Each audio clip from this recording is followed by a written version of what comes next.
Mời cả nhà xem người Chư Rai Tây Nguyên nhặt điều nhá. Xin mời các bạn xem nhá. Let's go.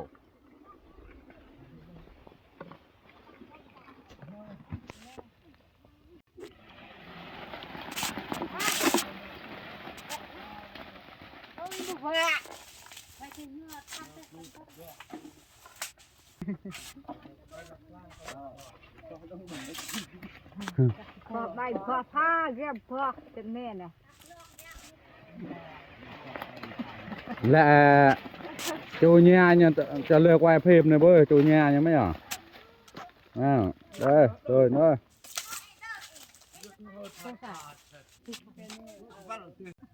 Bọc này nìm mà nìm gọi bọc nìm chặt.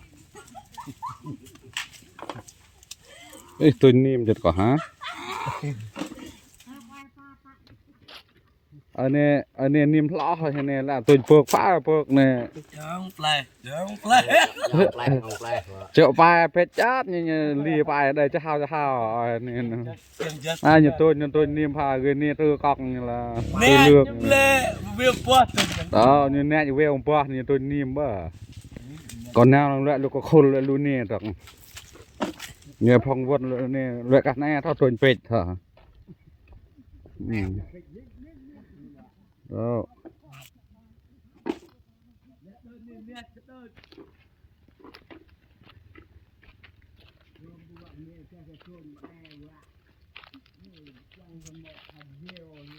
đó này bò này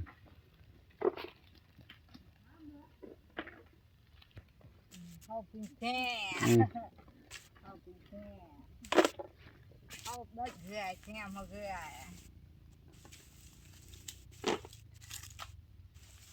đó cách sống và làm ăn của dân Chư Rai Tây Nguyên đó. Sống bằng nghề nhặt điều và cạo mì cao su.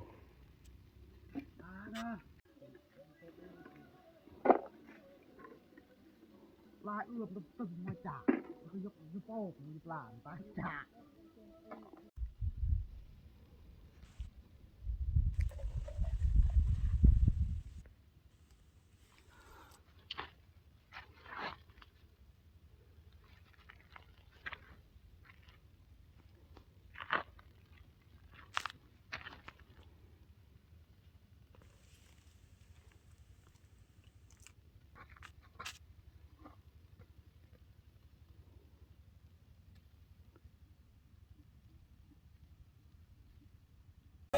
Thâu lên nè.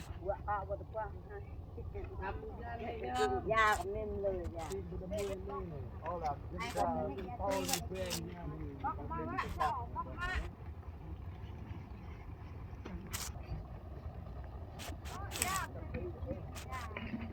Làm bé. Có da mi coi cái nhang đấy chứ. Hè thắp gian gần cửa và Nước ít quá, này ít con nó nước không phải luôn. nhúc nhúc không gian nhưng nên nè nhưng cửa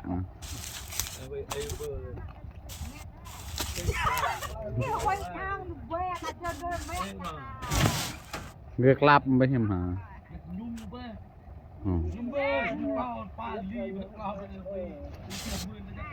bốn bao điều được 8 triệu. Đã vừa bèn mỏ mày ạ. Đấy con thưa nửa bao nữa. Chặt vậy. Mỏ hoa lên quê. Luyện luôn nè phụ lao với nhau này. Uống rượu. Mừng 4 bao điều đó uống rượu đó. Baเลย Quay cái mặt thôi, quên nè. Quay hay.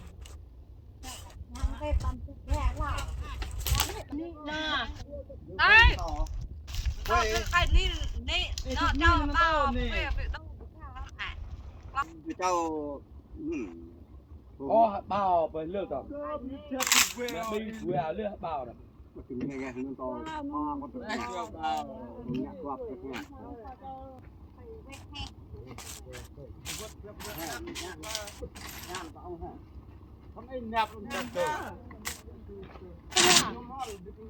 Ờ, cùng đoạt nè ba ba đó mua ba tuộc đấy bò to cây nọc lấy gần nữa nè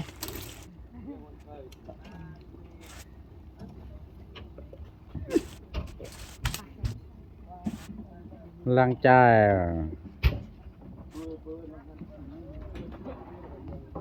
coi có mơ coi có như nè coi như nè bà nó cho thêm con nhong liềng nha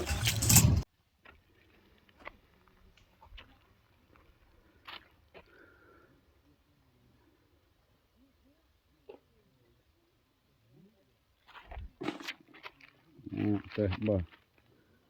Lại lừa lịch ta hàn. Nè, chú vườn điều nè, đó. Nhặt nhành lắm. Đó là chú vườn nhá. Đây, qua điều này, đây, lá, đây, điều nè.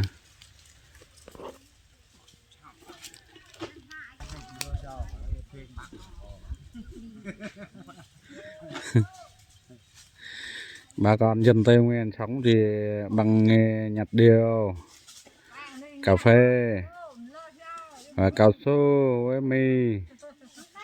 Đến hết nhặt điều là đến mùa cao su lại cạo cao su.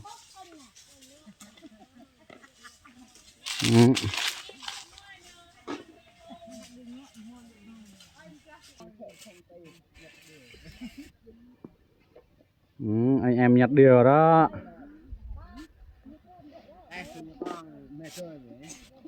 Biết rồi nhỉ dơi nó nhẹ dơi nó cay Mấy kết có nhiều nhậm này nhậm ta kết nhiều nhậm ba cái me rồi nè này dân me.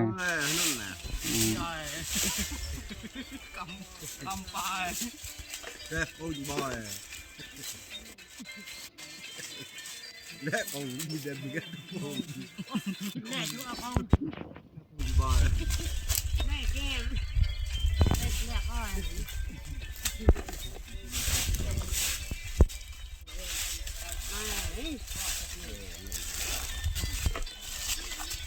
Thôi nha ông điệp có lạ hạt bọc nên đây mong quảng lo mẹ bọc ô trời che nhu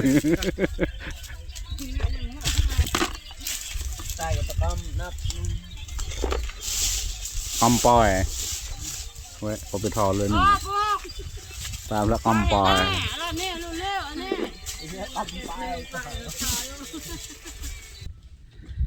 nè thua cái plei như này nè hệ nhằm muốc yo chuẩn bị cho nó lít như nhặt điều thế nè nè plei cái thế coi cái thế nè nhằm mòn là chuẩn bị cái nghe tam cái được hả nè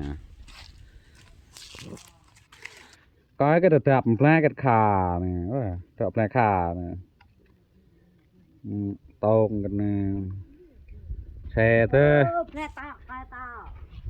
nè nha ha một cần tiếng đồng hồ nhặt được một bao rưỡi rồi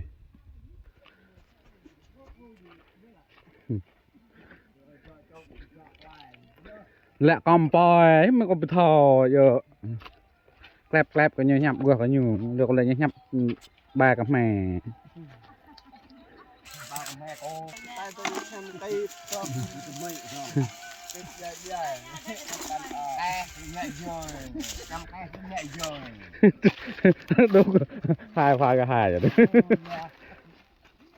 tay lướt nhẹ con tay ô mẹ nhà con được nếp e thơ là người nè thơm bảo người nè bài bao chưa được bài bao sao bao mới sao bao mới là toàn con số tiền bao nhiêu sao bao thì thì tổng cộng số tiền này trên tiêu đó thơm tinh toàn giỏi gà lá mười thì họ cam họ chín tiêu tam chín tiêu chín Người này ước tên là bái bảo cả lại. còn là chào bao rưỡi Sao bao rưỡi phim họ bài bảo. Sao bài rưỡi nó từng tầm ho cho tôi văn tay của lại. chua bàn tay chua bàn tàu Nó tầm pha tôi tưởng là tôi văn tay đối.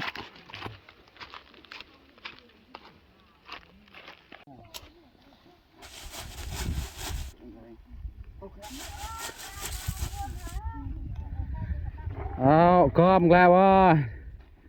Chuẩn bị nghỉ chưa để ăn cơm để no mới đi làm tiếp.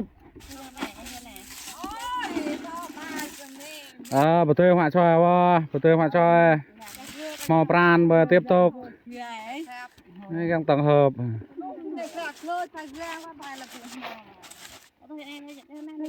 Cái gì đây? Cái gì đây? Đó.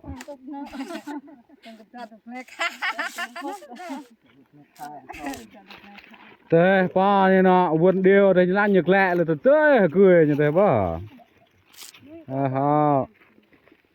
Giờ 3 bao rồi, 3 bao rưỡi cho chắc 8, 9, 10 bao rồi.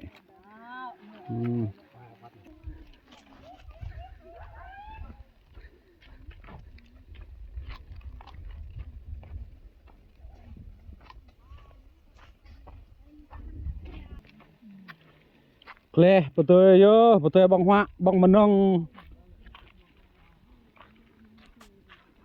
Đó, lằng rào như này, rào kết là nè.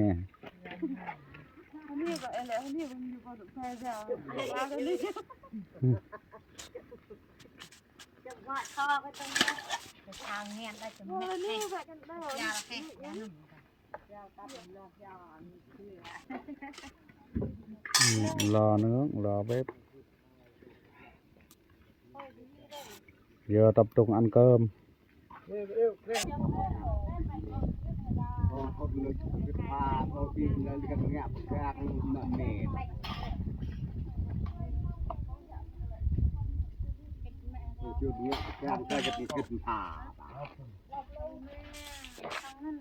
Thế này cái bông rồi à? vật nó bọc rồi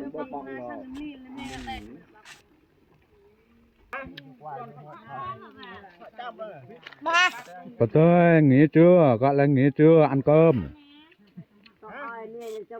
Ăn cơm no rồi tiếp tục đi nhặt tiếp. Ăn nhiều vào cho khỏe. Lại bông hoa nó, bông hoa mà cười lại nhặt tuôn tông.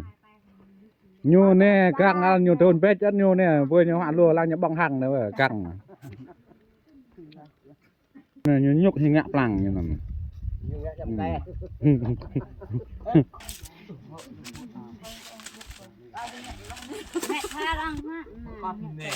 Lên hoa lùa lùa nè.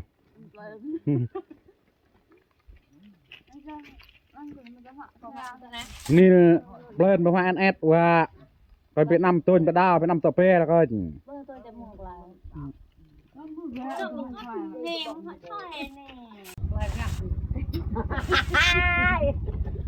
chơi thêm một bao rưỡi nữa đấy.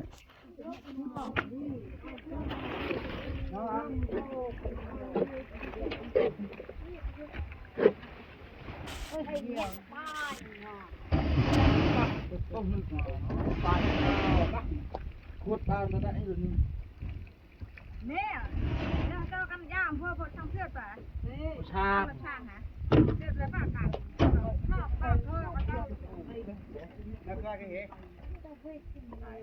Nó kêu tao nem nó. Có bao nhiêu trâu hả? Giờ nó nhờ trang giờ bao nhiêu thường này. bao nhiêu mút hay quạt lên nữa muộn chưa trời rồi đem về vậy muộn chết đâu cái cải rồi về đó nhá cả nhà, về bán tiền để đổi gạo, bán điều để đổi gạo rồi. Om thoại mình nhập ai đôi về cái này này bố hả nhu pet nhất cho tôi cái này nè, nhặt cá nè, phơi cá khô à.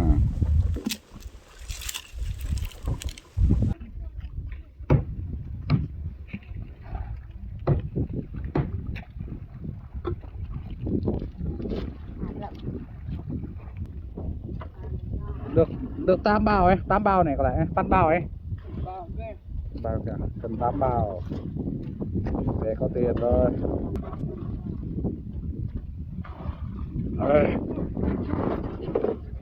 Thuốc tôi làm lẹ bằng thuốc này.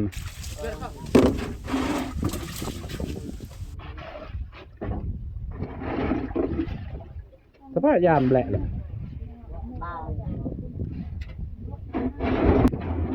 Jangan bao.